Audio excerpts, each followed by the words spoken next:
하나님 말씀은 창세기 1장 1절부터 5절까지 보겠습니다. 창세기 1장 1절부터 5절 우리 번갈아서 교독하겠습니다. 태초에 하나님이 천지를 창조하시니라. 땅이 혼돈하고 공허하며 흑암이 깊음 위에 있고 하나님의 영은 수면 위에 운행하시니라. 하나님이 이르시되 빛이 있으라 하시니 빛이 있었고 빛이 하나님이 보시기에 좋았더라. 하나님이 빛과 어둠을 나누사 하나님이 빛을 낮이라 칭하시고 어둠을 밤이라 부르시니라. 저녁이 되고 아침이 되니 이는 첫째 날이니라. 아멘. 기도드리겠습니다. 하나님 아버지 감사합니다. 이 시간 하나님 말씀을 전하고 듣습니다. 성경을 통해서 알려주시는 대로 믿고 따르게 도우소서. 반드시 하나님과 함께 천국에서 영생을 누리게 될 줄을 믿습니다. 성령께서 이 시간도 온전히 주장하시기를 바라고 예수 그리스도의 이름으로 기도드렸습니다. 아멘. 이제 첫째 날 창조를 좀 이렇게 살펴보겠습니다. 태초에 하나님이 천지를 창조하시니라 이렇게 기록이 되어 있어요. 그러니까 무슨 말이냐면 처음에 하나님이 천지를 창조하셨다라는 것입니다. 그러니까 하나님이 천지를 창조하시기 전에 어떤 하늘이 있었고 땅이 있었고 그런데 그것이 먼저 있었고 그 다음에 하나님이 그 있는 것들을 가지고 창조하셨다라는 게 아니라 처음에 아무것도 없었는데 처음에 태초에 하나님이 이 모든 천지 만물을 창조하신 것이다 라고 이렇게 말씀을 하고 있는 것입니다. 그래서 어떤 사람들은 하나님이 없는 곳에서 아무것도 없는데 하나님이 하늘과 땅과 그 속에 있는 모든 만물을 만드셨다 이렇게 생각하지 않고 이 하나님의 창조를 어떻게 생각하는 사람들이 있냐면 원래 이렇게 하늘도 있고 땅도 있고 이렇게 있었는데 그 있는 거 가지고 창조했다 이렇게 말하는 사람들도 있어요. 아주 희한하게 말하는 사람들이 많습니다. 근데 오늘 1절에 보게 되듯이 처음에 하나님이 천지를 창조하신 거예요. 하나님이 천지를 창조하시니까 그게 있게 된 것이지 있는데 하나님이 그것을 가지고 창조하셨다 이렇게 생각하면 안 됩니다. 아무것도 없었어요. 그러니까 우리는 그게 어떤 상태인지 모르죠. 하늘도 없고 땅도 없고 바다도 없고 아무것도 없는 상태가 어떤 건가? 그냥 우주 공간 까맣게 있는 그런 상태를 말하는 건가? 그것도 없었던 것입니다. 그러니까 우리가 보는 모든 것들이 없었던 거예요. 아무것도 없었던 곳에서 하나님이 천지를 창조하시니까 그때 하늘과 땅과 온 우주와 이 모든 만물들이 생기게 되었다라는 것을 우리가 늘 기억을 해야 되는 것입니다. 그래서 절대 무에서 하나님이 이 모든 것을 창조하신 거예요. 하나님이 처음에 창조를 하시니까 이 모든 땅과 하늘이 있게 되었다라는 것을 우리가 기억을 해야 되는 것입니다. 그래서 하나님이 천지를 창조하셨어요. 근데 이렇게 처음에 첫째 날 창조하실 때 2절에 보니까 땅이 혼돈하고 공허했다 이렇게 기록이 되어 있어요. 땅이 혼돈했다. 그리고 공허했다. 이게 복잡하고 하나님이 천지 잘못 창조하셔갖고 이렇게 막 혼돈하고 어지럽고 혼란하고 이런 것이 아니라 하나님이 이제 혼돈하다라는 것은 아직 형태가 없었다라는 것입니다. 그러니까 첫째 날에 하나님이 천지를 창조하시고 언제 땅은 땅으로 또 물은 물로 이렇게 되게 하십니까? 그것은 보게 되면 셋째 날에 그렇게 땅과 바다를 나누시죠. 그러면서 이제 거기에 다 하늘에 있는 것들, 땅에 있을 것들, 바다에 있을 것들을 하나씩 하나님께서 날마다 채워 가시죠. 그러니까 그런 것을 말하는 거예요. 아직 어떤 질서나 형태가 갖추어지지 않아서 혼돈하다라는 표현을 하는 것이지 하나님이 잘못 창조하시고 복잡하게 창조하셔갖고 아이고 혼란하고 어지럽다 이런 의미가 아니라 아직 형태가 갖추어지지 않았다라는 것입니다. 그것들이 이제 하루하루 지나면서 그런 형태가 갖추어지고 질서 있게 배열이 되고 이제 그러는 거죠. 그리고 공허하다라는 것도 마찬가지입니다. 이게 뭐냐면 아직 비어 있었다라는 거예요. 그렇죠. 땅에 있을 것들, 바다에 있을 것들, 하늘에 있을 것들은 이제 하나님이 차곡차곡 이렇게 만들어 가시게 됩니다. 그래서 하나님이 처음에 첫째 날에 창조하셨을 때 땅이 혼돈하고 공허했다. 아직 질서가 체계적으로 뭐 산은 산으로, 바다는 바다로, 땅은 땅으로, 강은 강으로 뭐 이러한 것들이 아직은 이렇게 그 형태가 갖추어지지 않은 것이고 아직 거기에 있는 것들이 이제 채워지지 않은 상태였다라는 것을 이야기를 하고 있는 것입니다. 그리고 땅이 혼돈하고 공허하며 흑암이 깊음 위에 있고 그랬어요. 이것은 아직 빛이 창조되지 않았기 때문에 어둠이 있었다라는 것을 말하는 것입니다. 그래서 어둠 그러면 이게 너무 무섭고 뭐 그런데 이런 예를 들어서 밤이 있잖아요. 밤 그런 어둠 그런 것이 이제 좀 계속 오면서 막 나쁘고 악하고 사탄 마귀적이고 이런 것에 대한 비유를 사용해서 어둠 그것은 너무나 무섭고 잘못된 것으로 생각을 하는데 그렇게 생각하지 마시고 이것은 이제 하늘과 땅을 만드셨을 때의 그러한 상태를 이야기를 하는 거예요. 아직 빛이 창조되지 않았기 때문에 땅이 어두웠던 거죠. 그리고 하나님의 영은 수면 위에 운행하시니라 이렇게 기록이 되어 있어요. 이것은 뭐냐면 이제 하나님의 영 성령이 수면 위에 운행하신다라는 것은 독수리가 날개를 펴서 새끼를 보호하고 감싸는 것처럼 성령께서 창조된 땅과 하늘을 이제 그 인간이 살 수 있는 곳으로 이제 만들어 가신다라는 그런 의미인 것입니다. 그래서 하나님의 창조하신 하늘과 땅을 성령께서 이제 질서 있게 하시고 그것들에게 이제 생명을 불어넣으시는 그런 일을 하신다라는 그런 의미인 것입니다. 또 혹시라도 생명을 불어넣으신다 그래갖고 뭐 어떤 이 자연에 생명이 있다 이런 의미가 아니고 인간이 살 수 있는 곳으로 이제 곳이 되도록 지키시고 또 그렇게 만들어 가신다라는 그런 의미인 거예요. 3절에 보게 되면 하나님이 이르시되 빛이 있으라 하시니 빛이 있었고 4절 빛이 하나님이 보시기에 좋았더라. 하나님이 빛과 어둠을 나누사 5절 하나님이 빛을 낮이라 부르시고 어둠을 밤이라 부르시니 저녁이 되고 아침이 되니는 첫째 날이니라 이렇게 기록이 되어 있는 것을 보게 됩니다. 그래서 하나님이 빛을 창조하심으로 말미암아 이 세상에 빛이 비치게 된 것을 말하고 있는 것입니다. 그래서 빛도 하나님이 창조하신 이러한 피조물이라는 것을 우리가 기억해야 됩니다. 그래서 예를 들어서 10계명에서 2계명에서 하나님이 나를 하늘에 있는 것이나 땅에 있는 것이나 바다에 있는 어떤 것으로도 나를 표현하지 말아라 그랬을 때 우리는 그럼 그림을 안 그리면 되겠지, 사람 모양으로 하나님을 표현하지 않으면 되겠지 이렇게 생각하고 되게 이렇게 영화나 그런 데 보면 빛이 찬란하게 이렇게 비치면서 뭐 하나님의 음성이 빛이 있으라 뭐 땅이 있으라 뭐 이런 것을 표현을 하는데 그것도 안 됩니다. 왜 그러냐면 빛이라는 것도 하늘에 있는 것이고 땅에 있는 것이고 바다에 있는 것과 같이 만들어진 것이기 때문에 그렇습니다. 그래서 그 어떤 것으로도 하나님을 표현할 수 없는 거예요. 여기 보게 되면 빛도 하나님이 첫째 날에 빛이 있으라 라고 명령을 하시니까 그게 그대로 생긴 거거든요. 그래서 빛이라는 것도 뭐 이런 사람이나 나무나 이러한 것들처럼 피조된 것이라는 것을 우리가 기억을 해야 되는 것입니다. 그래서 그 무엇으로도 하나님을 표현할 수 없다라는 것을 우리가 늘 생각을 해야 됩니다. 그리고 또 하나님이 이제 어둠은 밤이라 하시고 또 빛이 있을 때를 낮이라 그렇게 하신 거예요. 이게 낮과 밤이 이렇게 우리에게 항상 있는 게 이게 우연히 되어진 것이 아닙니다. 이게 태양이 있기 때문에 물론 그것을 이제 하나님이 해와 달을 해서 낮을 주관하라 하시고 밤을 주관하라 하시고 그렇게 하셨죠.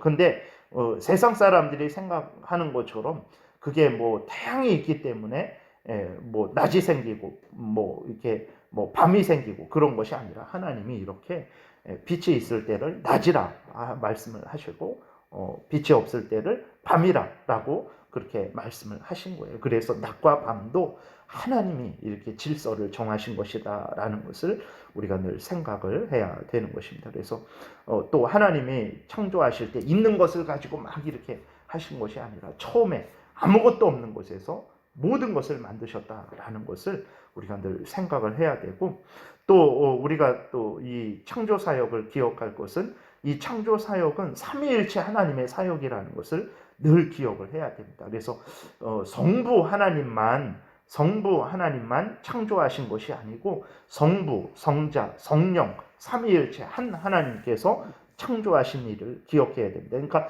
하나님이 하시는 모든 일들은 삼위일체 한 하나님의 사역이에요. 그러니까 예를 들어서 예수님이 이 땅에 오셔서 어떤 고난을 당하시고 십자가에 못 박혀 죽으셨잖아요. 그거는 예수님이 이 땅에 오셔서 십자가에 못 박혀 죽으신 거거든요. 삼위일체 성자 하나님이 이 땅에 오셔서 마리아의 몸에서 태어나셔서 이 땅에 오셔서 고난 당하시고 죽으신 것인데, 그렇다고 그 일이 예수님만 행하신 일이냐? 그렇지 않습니다. 예수님이 이 땅에 오실 때 성부 하나님에 의해서, 성부 하나님으로부터 이 땅에 오신 거예요. 그리고 성령 하나님에 의해서 이 땅에서 역사하신 것입니다. 그러니까 예수님의 역사도 성부 하나님으로부터 성령에 의해서 이 땅에 역사를 한 거예요. 그리고 성부 하나님께서 무슨 일을 하셨다라고 이렇게 창조를 하셨다라고 여기 태초에 하나님이 천지를 창조하시니라라고 이렇게 기록이 되어 있잖아요. 이것도 성부 하나님만 역사하신 것이 아니라 성부 하나님이 성자 하나님 안에서 성령 하나님에 의해서 이렇게 창조하신 것이라는 것을 우리가 늘 기억해야 됩니다. 그리고 성령께서 무슨 역사를 하셨다 그럴 때에도 성부 하나님과 성자 하나님으로부터 나오셔서 무슨 일을 하신 거예요. 그래서 나중에 신약 같은 데에서도 오늘날에서도 문제가 되는 게 왜 그렇습니까? 성령 하나님에 대한 문제가 심각하죠. 성령 하나님은 마치 어떤 신비적인 일들만 행하고 어떤 그 아주 그런 위주로만 생각을 해요.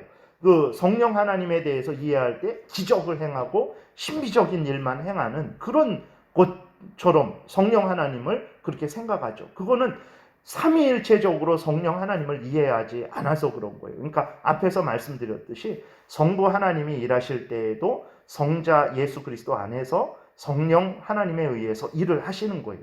성자 하나님 예수 그리스도가 일을 하실 때에도 성부 하나님으로부터 성령에 의해서 역사하시는 거예요.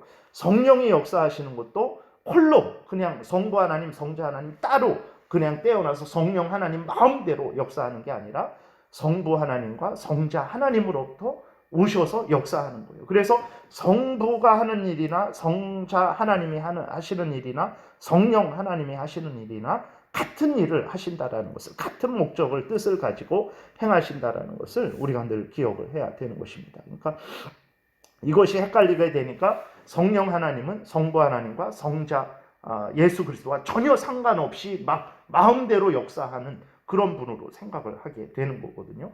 그러니까 이게 신비적인 잘못된 방향으로 빠지게 되는 것입니다. 그것을 좀 주의해야 돼요. 오늘 본문에서도 보게 되면 1절에 태초에 하나님이 천지를 창조하시니라 그랬어요. 근데 2절에 보게 되면 하나님의 신 성령께서 수면에 운행하고 계신 거예요. 이제 하나님이 창조하신 것을 이제 그 인간이 살 수 있는 그러한 곳이 되도록 성령께서 역사하고 계신 거죠. 그리고 또 우리가 요한복음 1장에 보게 되면 태초에 말씀이 계시니라. 이 말씀이 하나님과 함께 계셨으니 이 말씀은 곧 하나님이시니라. 다시 말해서 말씀은 예수 그리스도를 성자 하나님을 말하는 거거든요.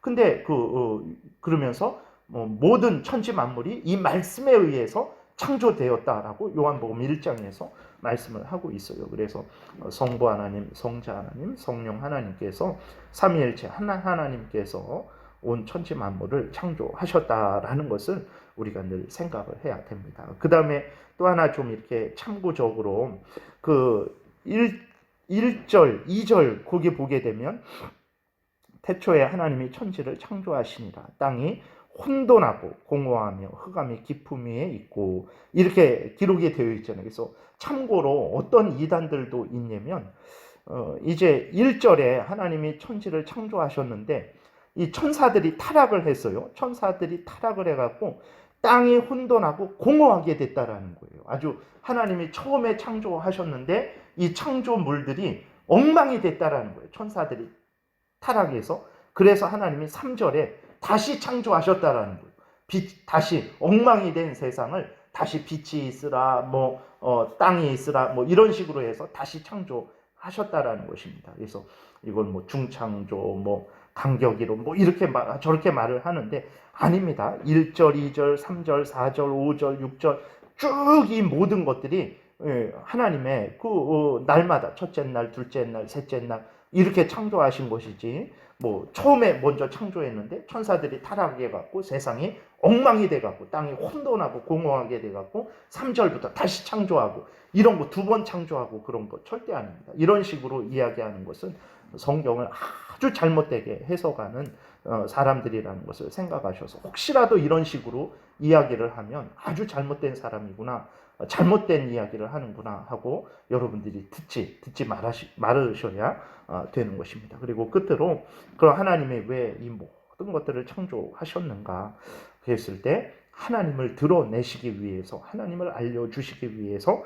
창조하셨다라는 것을 늘 생각을 해야 되는 것입니다. 그래서 우리가 자연 만물을 보면서 하나님을, 그리스도인인데 하나님을 생각하지 못한다. 그건 잘못된 것입니다. 꽃을 보면서 이것을 하나님이 만드셨구나, 하나님께 감사, 꽃으로 인해서 기뻐하고 즐거워하되 이것을 하나님이 만들어 주셔서 우리로 이렇게 기뻐하고 즐거워하게 하는구나 라는 것을 생각하지 않으면 그것 또한 잘못된 것입니다. 그러니까 하나님이 왜 온 천지 만물을 만드셨는가? 하나님을 알리시기 위해서, 그래서 하나님을 찬양하게 하기 위해서, 하나님을 위해서, 하나님의 영광을 위해서 창조하셨다라는 것을, 이것을 늘 잊지 말아야 됩니다. 그러니까 인간들은 그 나를 위해서 그런 거 아니야. 그렇죠.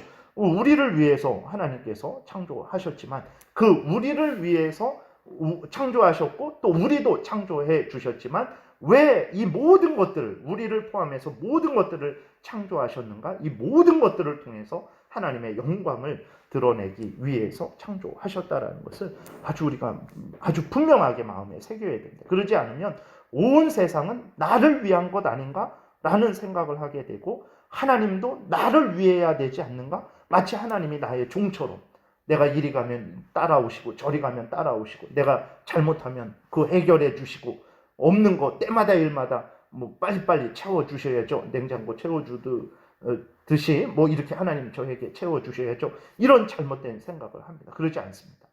그게 바뀌면 안 되는 거예요. 하나님의 영광을 위해서. 그래서 우리가 하나님을 위해서 있는 것이지, 온 천지 만물이 하나님을 위해서 있는 것이지 하나님이 우리를 위해서 있는 것이 아니라는 것을 기억을 해야 되는 것입니다. 그래서 우리 인생을 정말 내가 마음대로 하고 싶은 거 하지 못했고 먹고 싶은 거 먹지 못하는, 그리고 정말 이렇게 예를 들어서 북한 같은 데서 정말 사람답게 살지 못했을지라도 그 속에서 하나님을 믿고 경외했으면 그는 복된 인생을 산 것입니다. 그는 아무것도 아쉬울 거 없고 손해보는 인생이 아니라는 것을 기억을 해야 됩니다. 근데 이 모든 창조의 목적, 인생의 목적, 모든 것이 나를 위한 것 아닌가라고 하면 그건 억울해서 눈 감지 못하죠. 아니, 남한 사람들은 이렇게 삶을 사는데 우리들은 일평생을 이 고생을 하면서 이렇게 산다니 난 억울해서 눈을 감지 못하겠다. 다 그럴 수 있죠. 근데 아닙니다. 그게 아니고 인간이 이렇게 살든 저렇게 살든 하나님을 위해서 살면 되는 거예요. 그래서 소요문답 1문에서 인생의 제일 되는 본분이 뭐냐? 인생의 제일 되는 목적이 뭐냐? 그랬을 때 하나님을 영화롭게 하는 것입니다. 그 다음 내가 하나님으로 인해 즐거워하는 거거든요. 그래서 하나님을 영화롭게 하는 것, 그게 인생의 제일 되는 본분이라는 것을 우리가 생각하지 않으면 모든 것은 나를 위해서 있는, 하나님도 나를 위해서 있는, 하나님도 이용하게 되는 그러한 아담의 타락과 같은 범죄를 저지르게 된다는 것을 우리가 늘 기억을 해야 되겠습니다. 그래서 이 모든 것들을 통해서 하나님이 목적하고 의도하는 것은 하나님의 영광. 그래서 우리가 이 땅에 살면서 하나님의 영광을 위해서 살았으면 그것으로 되는 것입니다. 그것이 가장 복된 인생이요. 그것이 본분은 내 삶을 산 것이라는 것을 우리가 늘 생각하면 되겠습니다. 기도드리겠습니다. 살아계신 하나님 감사합니다. 참 우리를 위해서 우리 인간이 살 수 있도록 하나님 인간은 마지막 날에 만들어 주시고 인간이 살 수 있는 모든 바탕을 이 하늘과 땅을 하나님께서 만들어 주시니 감사를 드립니다. 하나님이 우리를 이렇게까지 위하신다라는 것을 잊지 말게 도우시고 또 동시에 왜 하나님이 이렇게까지 우리를 위하시고 또 우리를 창조하셨는가 했을 때 이 모든 것들 안에서 하나님을 위하는 인생 살게 하시려고 이 모든 것들을 창조하시고 우리를 위하시는 것이라는 것을 잊지 말고 범사에 하나님을 인정하고 감사하고 하나님의 영광을 위하는 복된 삶 살게 도우소서. 감사드리고 예수 그리스도의 이름으로 기도드렸습니다. 아멘.